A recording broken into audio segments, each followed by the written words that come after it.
Hi, I'm Gidon from TheTechnologyMan.com.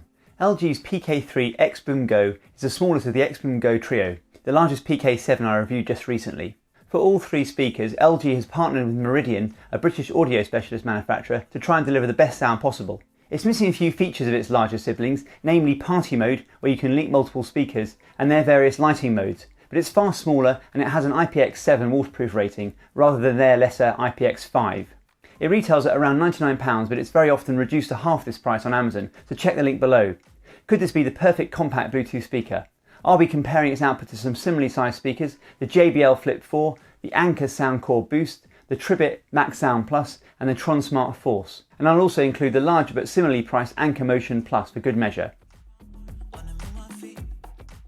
Inside the box you get the speaker itself, a USB-C to USB-A charging cable, and a brief instruction manual. I'm pleased to see the latest USB-C charging. There's no 3.5mm auxiliary cable or travel pouch. This is a small speaker and could be perfect for travel, although maybe a little on the heavy side. It weighs 742 grams and measures 182mm by 82mm by 82mm. This newer model comes in white, but there's also a slightly older model available in black. The internals haven't changed. I like the design, which looks both contemporary and rugged. At its retail price, this isn't a budget speaker and it doesn't feel it either. It's very well built, made from a hard but rugged plastic with a metal grille covering the drivers.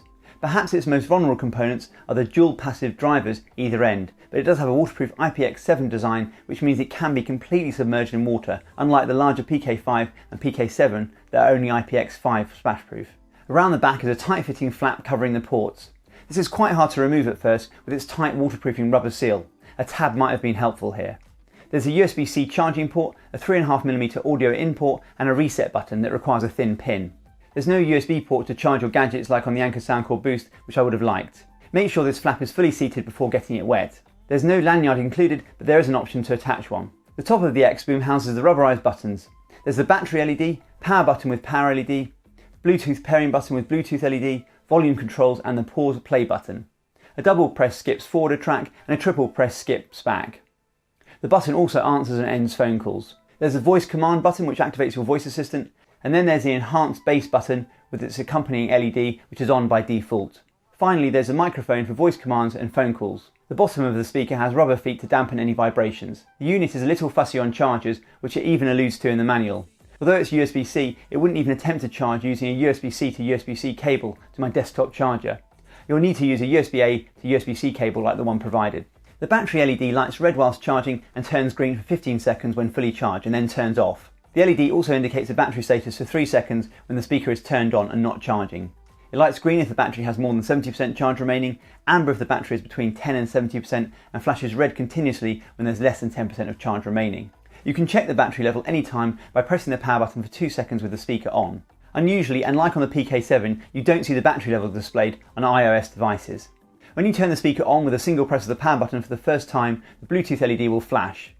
Connect to LG PK3 in your Bluetooth device settings. The Bluetooth LED goes steady. Sound accompanies turning the speaker on and off, Bluetooth pairing and reaching maximum volume, but this doesn't interrupt the music if it's playing. You can't turn the audio prompts off.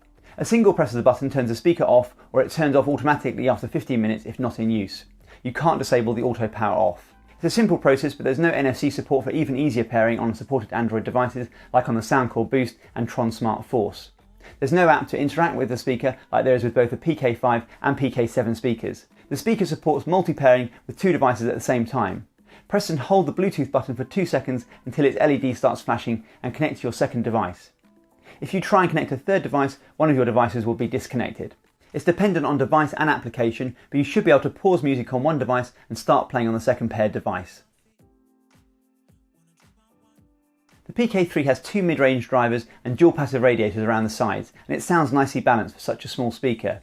There's very little distortion, even at the highest volumes, and with 16 watts of output, it was louder than I was expecting, easily enough to fill a small room. Even with its 2 drivers, it's too small to provide any real stereo separation, but despite its size, it handles bass fairly well so long as you have realistic expectations.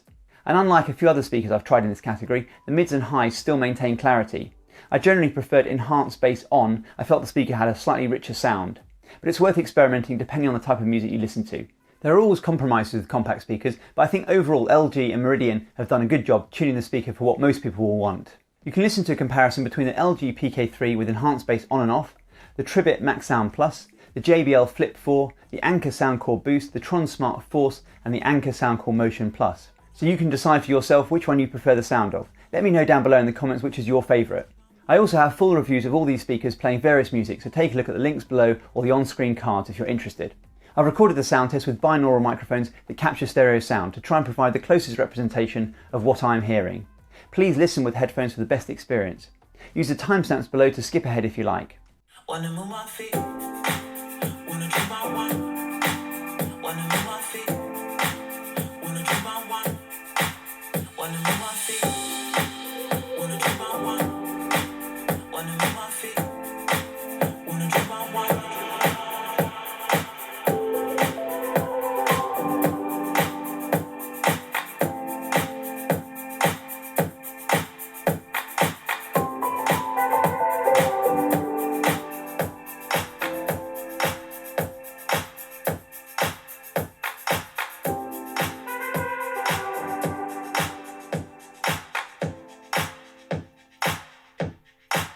Wanna move my feet, wanna do my one, wanna move my feet, wanna do my one, wanna move my feet, wanna do my one, wanna move my feet, wanna do my one.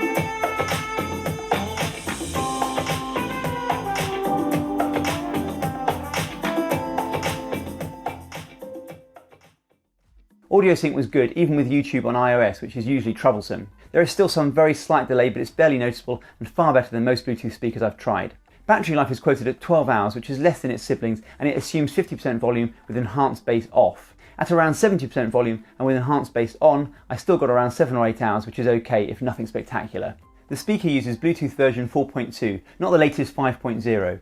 Range was okay, but not as good as other speakers I've reviewed recently, just making it to the next room of my 50s brick-built house. Receiving phone calls sounded clear. You'll need to get close to the mic for the recipient to hear you, and even then they sound fairly quiet. The speaker supports a high-quality aptX codec with compatible devices like most Android phones. It doesn't have the even higher quality aptX HD of the PK5 and PK7. It'll drop to the AAC codec on Apple devices that don't support aptX, which is still better than the default SBC codec. You'd need to be using a premium streaming service like Tidal to really notice any difference. And for the best quality, you could potentially connect with a 3.5mm audio cable. Let me know in the comments if aptX is something you look for in a Bluetooth speaker. The LG PK3 XBOOM Go faces a lot of competition, but it's one of the best all-round speakers I've tested for its size and weight. It's very well built and completely waterproof. It has the latest USB-C charging, decent battery life, and most importantly, it sounds good. To my ear, the Anker Soundcore Boost and the Tronsmart Force have a little more bass, but both lose a little detail in the mids. The JBL Flip 4 and Tribit MaxSound Plus probably have the brightest sound with the best clarity, but don't quite have the lower end of the LG. Between all these speakers, it'll probably come down to personal preference, size and weight, and features.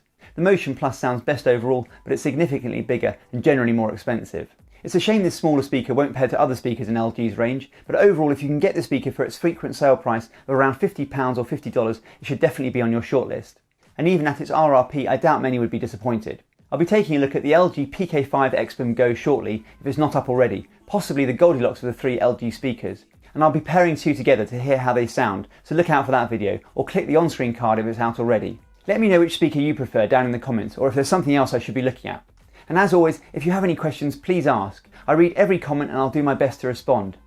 I do hope you found this video useful. Please like the video if you did. I'm releasing videos every week on the latest technology and how to get the most out of it, so please make sure you subscribe. And don't forget to tap the bell icon if you want to get notified as soon as a new video gets uploaded. Thanks for watching.